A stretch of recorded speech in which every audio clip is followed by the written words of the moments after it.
Everyone, आज हम करने वाले हैं revise refraction of light at plane surfaces. तो जल्दी से स्टार्ट करते हैं।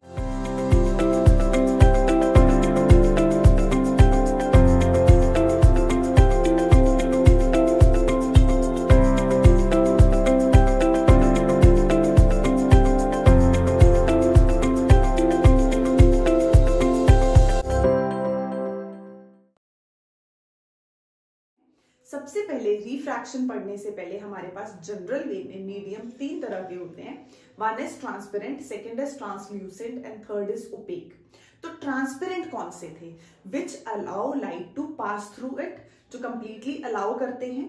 तो जब लाइट एक ट्रांसपेरेंट मीडियम से दूसरे ट्रांसपेरेंट मीडियम में जाएगी, एक ट्रांसपेरेंट से दूसरे ट्रांसपेरेंट मीडियम में ट्रेवल करेगी, ट्रेवल करते टाइम जो डेविएशन होगी या बेंडिंग होगी उसको बोला जाएगा refraction. So the deviation of light at the interface of two media, ये एक मीडियम है, ये दूसरा मीडियम है। तो इस इंटरफेस पे जब लाइट एक मीडियम से दूसरे मीडियम में ट्रेवल करते टाइम डेविएट करेगी, बेंडिंग होगी, उसको बोलेंगे रिफ्रैक्शन। तो जो जनरल वे में हमारे पास मीडियम है ट्रांसपेरेंट, ट्रांसल्यूसेंट, ओपेक। तो ट्रांसपेरेंट मींस जो अलाउ करता है लाइट को to pass through it, air, water, glass. Second है translucent, which allow light partially to pass through it, means हमारे पास उसमें पास करेगी बट पार्शियली होगी, ग्राउंडेड ग्लास, बटर पेपर, ऐसे एग्जांपल्स।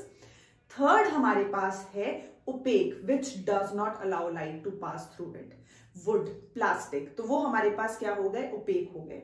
तो सबसे पहले हमने पढ़ा ट्रांसपेरेंट। तो ट्रांसपेरेंट मींस जो टोटली अलाउ करेंगे लाइट को टू पास थ्रू इट। पहले मीडियम से दूसरे मीडियम में ट्रेवल कर रही है लाइट, ये भी ट्रांसपेरेंट है, ये भी ट्रांसपेरेंट है। तो डिफरेंस क्या है? डिफरेंस है on the basis of their optical density. Optical density जिसकी ज्यादा होगी, मास डेंसिटी नहीं, ऑप्टिकल डेंसिटी जिसकी ज्यादा होगी, ऑप्टिकल डेंसिटी ज्यादा, उसको डेंसर, ऑप्टिकली डेंसर मीडियम बोलते हैं। और वहां जो स्पीड है वो क्या हो जाती है पार्टिकल्स की या लाइट की, कम हो जाएगी। तो लाइट जा रही है एक ऑप्टिकली रेरर मीडियम से ऑप्टिकली डेंसर मीडियम में, या ऑप्टिकली डेंसर मीडियम से ऑप्टिकली रेरर मीडियम में। तो अगर हम बात करें ऑप्टिकली रेरर की, तो मतलब वहां पे हमारे पास क्या है? ऑप्टिकल डेंसिटी लो है, मतलब उस मीडियम को हम क्या बोलते हैं? उस मीडियम को हम रेरर बोलते हैं। वहां पार्टिकल्स की स्पीड ज्यादा होगी। तो ऑप्टिकली रेरर स्पीड ज्यादा लेकिन ऑप्टिकल डेंसिटी कम। सेकेंड हमारे पास ऑप्टिकली डेंसर मीडियम, जहां ऑप्टिकल डेंसिटी ज्यादा होगी उसको डेंसर बोला जाता है, वहां स्पीड जो है लाइट की वो कम हो जाएगी। तो अब जब लाइट जाएगी एक मीडियम से दूसरे मीडियम में, तो there is some change in speed of light, क्योंकि एक में स्पीड ज्यादा, दूसरे में कम, या दूसरे में कम, पहले में कम है, दूसरे में ज्यादा है। आप रेरर से डेंसर जा रहे हो या डेंसर से रेरर जा रहे हो, दोनों केसेस में स्पीड तो चेंज हो रही है। तो ये जो हम बेंडिंग पढ़ते हैं 10th तक के लेवल तक, हम यही मानते हैं कि there is some change in speed of light, वही कॉज है रिफ्रैक्शन का। तो रिफ्रैक्शन का कॉज क्या आ गया हमारे पास? Change in speed of light while going from one transparent medium to another, transparent medium to another. तो मींस स्पीड ऑफ लाइट में जो चेंज आया।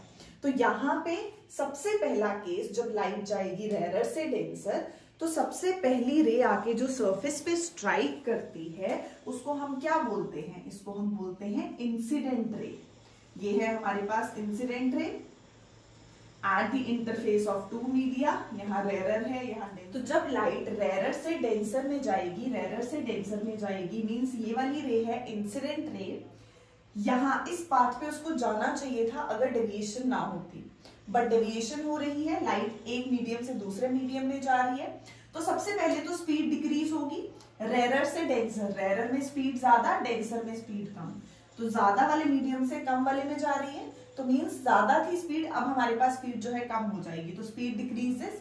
Now using this relation v is equal to F lambda, speed is equal to frequency into wavelength. तो v is directly proportional to lambda.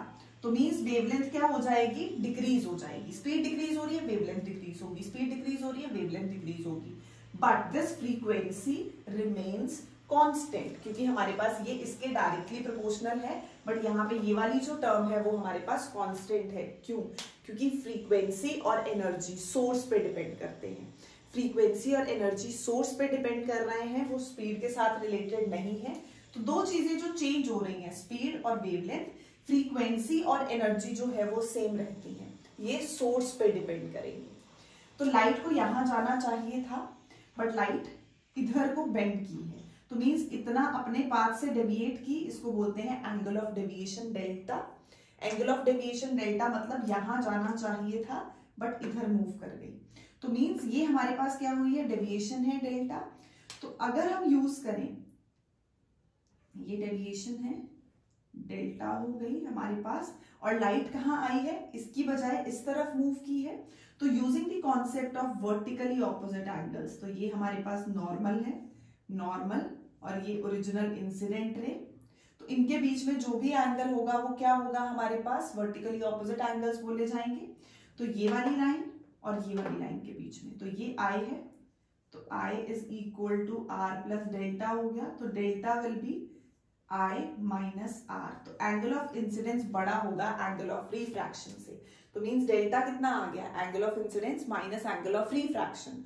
तो यहाँ angle of incidence बड़ा है, angle of refraction छोटा है। तो लाइट जब रेयर से डेंसर में आएगी तो बेंड करेगी टुवर्ड्स द नॉर्मल। लाइट जब रेयर से डेंसर में आ रही है, कहाँ बेंड कर रही है, टुवर्ड्स द नॉर्मल। जब लाइट रेयर से डेंसर आएगी, स्पीड डिक्रीज हुई, वेवलेंथ डिक्रीज हुई, एनर्जी फ्रीक्वेंसी सेम रहे, एंगल ऑफ रिफ्रैक्शन भी डिक्रीज हुआ। नेक्स्ट डेंसर टू रेयर जब जाएगी तो रिवर्स। अब ये थी ओरिजिनल इंसिडेंट रे, लाइट को यहां जाना चाहिए था बट ये इधर जाने की बजाय इस तरफ बेंड कर गई। तो जब ये इस तरफ बेंड की है, ये है हमारे पास एंगल ऑफ इंसिडेंस, क्योंकि ये है इंसिडेंट रे, तो ये हमारे पास इंसिडेंट रे, इसको यहां जाना चाहिए था बट ये इधर मूव की, तो मतलब इतना डेविएट की अपने पाथ से, तो ये है डेल्टा, ये है आर, तो ये क्या रह गया, आर माइनस डेल्टा। तो अब इस बार वर्टिकली ऑपोजिट एंगल्स कौन से होंगे, एक तो ये है ओरिजिनल इंसिडेंट रे और ये है हमारे पास नॉर्मल, तो दोनों के बीच में आ गया I is equal to R minus delta, तो delta is R minus I. तो angle of refraction is bigger than the angle of incidence, तो मीन्स हमारे पास एंगल ऑफ रिफ्रैक्शन इंक्रीज करेगा। लाइट डेंसर से रेयर जा रही है, स्पीड इंक्रीज करेगी, स्पीड के साथ वेवलेंथ इंक्रीज करेगी, एनर्जी फ्रीक्वेंसी तो कांस्टेंट रहते हैं, सोर्स पे डिपेंड करेंगे, एंगल ऑफ रिफ्रैक्शन इंक्रीज करेगा। तो लाइट इस केस में बेंड कर रही थी टुवर्ड्स द नॉर्मल, यहां बेंड करेगी अवे फ्रॉम द नॉर्मल। कहां बेंड करने वाली है, away from the normal. Next है हमारे पास लॉज ऑफ रिफ्रैक्शन।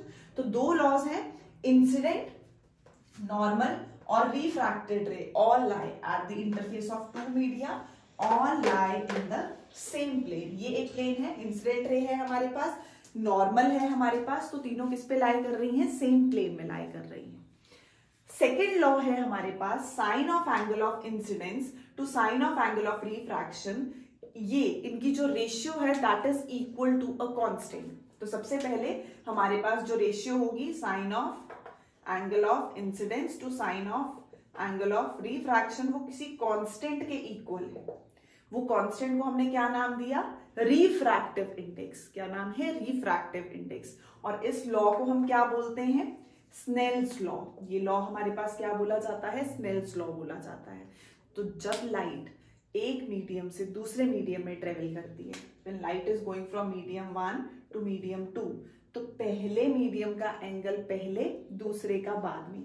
तो sine of angle of incidence to sine of angle of refraction, तो मींस लाइट जब एक मीडियम से दूसरे मीडियम में जाएगी, sine of angle of incidence to sine of angle of refraction किसके इक्वल है, एक कांस्टेंट के इक्वल है, जिसको हम क्या नाम दे रहे हैं, रिफ्रैक्टिव इंडेक्स। तो रिफ्रैक्टिव इंडेक्स के बेसिक दो फॉर्मूले जो हमने लर्न करने हैं, सबसे पहले है when light is going from medium 1 to medium 2, तो साइन पहले वाला एंगल पहले, दूसरे मीडियम वाला एंगल बाद में। तो फर्स्ट से सेकंड में जा रही है, फर्स्ट में एंगल है इंसिडेंस, तो sine of angle of incidence to sine of angle of refraction. Formula number 2, यहां पे अगर लाइट इस मीडियम से इस मीडियम में आ रही थी, तो मान लो पहले मीडियम में स्पीड c थी, सेकंड में v थी।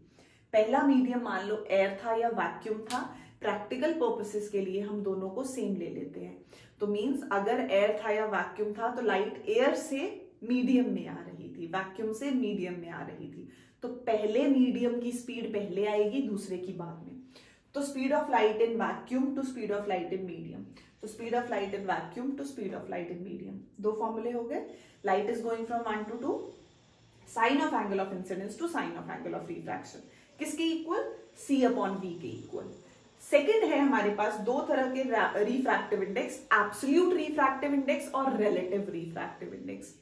एब्सोल्यूट वर्ड का मतलब क्या होता है, एब्सोल्यूट मींस जब भी पहला मीडियम एयर है, मींस हम इसको ऐसे भी लिख सकते हैं, और अगर पहली स्पेस एम्प्टी है तो वहां कुछ नहीं है तो वो अंडरस्टूड है कि वो एयर है। Refractive index of glass, read कैसे करना है, रिफ्रैक्टिव इंडेक्स ऑफ, जो पहले लिखा है नीचे, refractive index of glass with respect to air, refractive index of glass with respect to air, ये क्या है, एब्सोल्यूट रिफ्रैक्टिव इंडेक्स। तो यहां फॉर्मूला नेक्स्ट आ जाएगा relative refractive index. Relative physics में वर्ड अगर किसी भी क्वांटिटी से पहले लगता है तो उसके बाद जो भी चीज लिखी है उसी की ऊपर नीचे रेशियो। तो relative refractive index means refractive index of one medium to refractive index of another medium. हमने बोला रिलेटिव डेंसिटी, तो relative density of 1 to relative density of 2। तो रिलेटिव डेंसिटी मींस डेंसिटीज की ऊपर नीचे रेशियो। तो यहां पे रिलेटिव रिफ्रैक्टिव इंडेक्स है तो रिफ्रैक्टिव इंडेक्स की ऊपर नीचे रेशियो।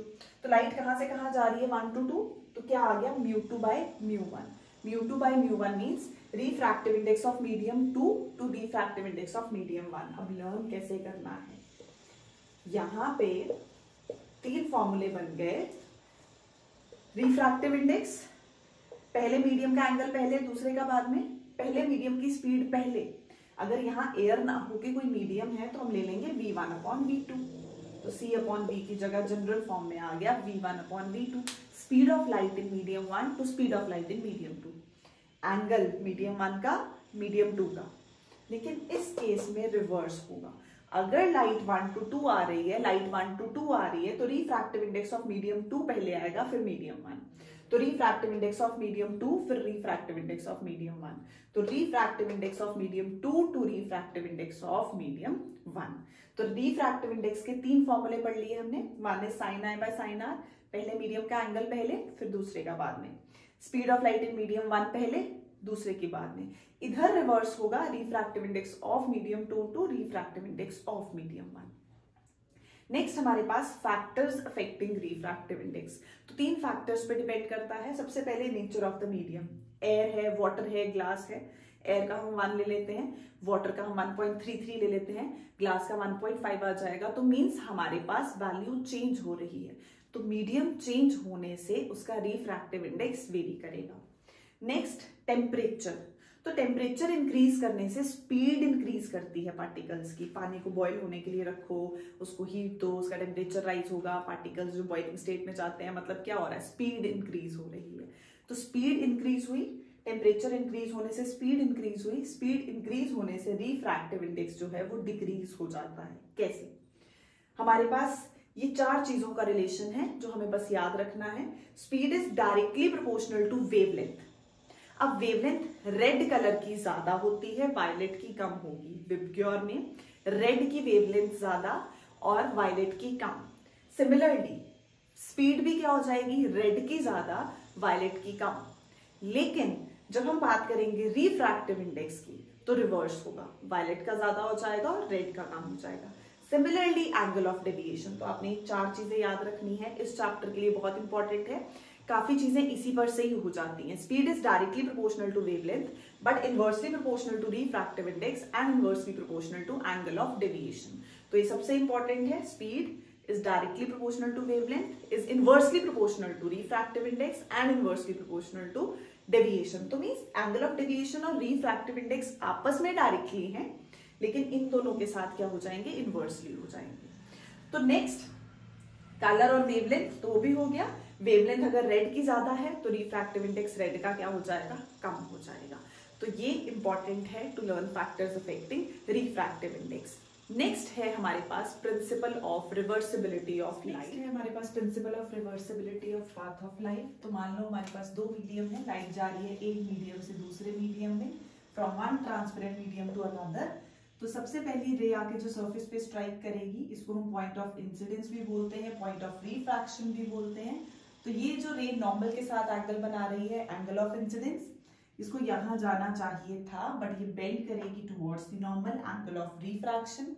मान लो यहाँ हमने एक प्लेन मिरर रखा है और उस पे ये रे जो है वो नॉर्मली आके फॉल कर रही है।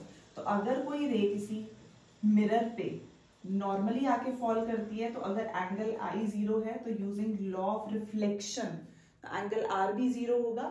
तो ये अपने पाथ को रिट्रेस करेगी। तो जब ये अपने पाथ को रिट्रेस करेगी तो मींस यही रूट दोबारा हो गया। अब डेंसर से रेयर है तो बेंड करेगी अवे फ्रॉम द नॉर्मल।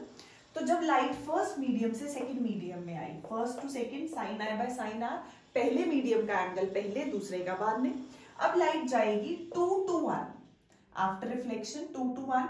तो हमारे पास जब 2 to 1 आई तो पहले मीडियम का एंगल पहले, दूसरे का बाद में। इन दोनों इक्वेशंस को हम मल्टीप्लाई कर देते हैं। तो 1μ2 इंटू 2μ1, यह आ जाएगा sine I by sine R into sine R by sine I. Answer is 1। तो मींस अगर लाइट जा रही है वाटर टू ग्लास और रिफ्रैक्टिव इंडेक्स है 2/3, तो ग्लास टू वाटर क्या हो जाएगा 3/2। ऐसी जस्ट एग्जांपल।